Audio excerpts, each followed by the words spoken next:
লীগের সব মামলা প্রত্যাহারের ঘোষণা দিলেন মির্জা ফখরুল।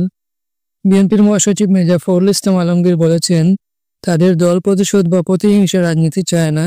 তিনি জানান, আওয়ামী লীগের রাজনীতির প্রতিপক্ষের বিরুদ্ধে মামলা দিয়ে চাপ তৈরি করা বিএনপির নীতি নয়।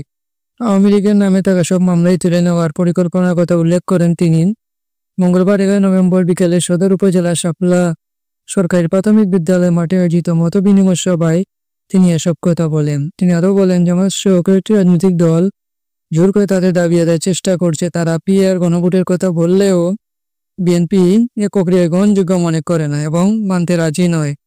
আওয়ামী লীগের ডাকা লকডাউন সম্পর্কে মন্তব্য করতে গিয়ে মির্জা ফখরুল বলেন, এ ধরনের অযৌক্তিক পদক্ষেপ বন্ধ করুন। তিনি আরও বলেন, জনগণের কাছে ক্ষমা চাওয়া উচিত, কারণ এখনো পর্যন্ত ক্ষমা চাওয়া হয়নি, অথচ ছোট ছোট ছেলেদের গুলি করে হত্যার অভিযোগ রয়েছে।